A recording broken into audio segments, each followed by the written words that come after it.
اللہ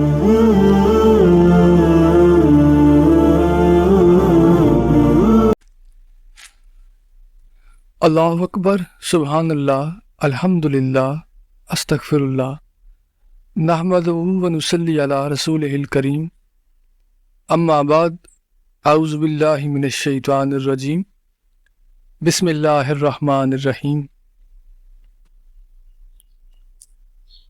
آج کی اس ویڈیو میں پیران پیر سرکار رحمۃ اللہ علیہ نے جو اپنے بیٹے کو نصیحت فرمائی اس کا بیان کیا گیا ہے۔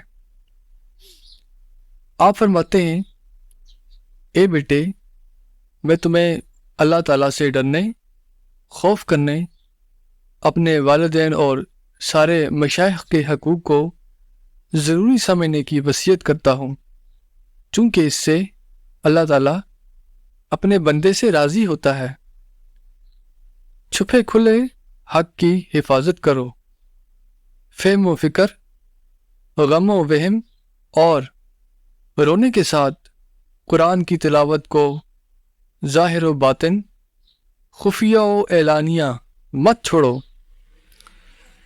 اور سب احکام میں محکم آیت کی طرف رجوع کرو۔ قرآن مخلوق پر اللہ تعالیٰ کی حجت ہے، علم دین سے ایک قدم بھی ادھر ادھر نہ ہو۔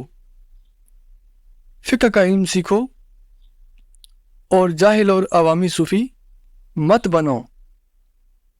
بازار والوں سے بھاگو کہ یہ مسلمانوں کے حق میں دین کے چور اور راہ کے لٹیرے ہیں۔ اہل توحید و سنت کے عقائد اختیار کرو اور نئی باتوں سے بچ جاؤ کہ ہر نئی بات بدعت ہے اور گمراہی ہے۔ نوعمر لڑکوں، عورتوں، بدعتیوں، دولت مندوں اور عام لوگوں سے خلا ملا نہ رکھو، یہ چیز تمہارا دین برباد کر دے گی۔ تھوڑی دنیا پر قناعت کرو، خلوت اختیار کرو اور خوف خدا سے رویا کرو۔ حلال کھاؤ کہ یہ نیکیوں کی کنجی ہے، اور حرام کو ہاتھ مت لگاؤ، کہیں تمہیں قیامت کے دن آگ نہ لگ جائے۔ حلال کی روزی سے لباس پہنو تاکہ ایمان اور عبادت کی حلاوت پاؤ۔ اللہ تعالیٰ سے ڈرتے رہو اور اللہ تعالیٰ کے سامنے کھڑے ہونے کو مت بھولو۔ رات کی نماز اور دن کے روزے کثرت سے رکھو۔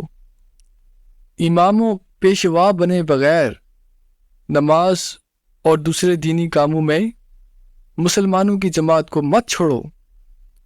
سرداری اور حکومت مت چاہو، کیونکہ جو سرداری اور حکومت پسند کرتا ہے وہ کبھی فلاح نہیں پاتا۔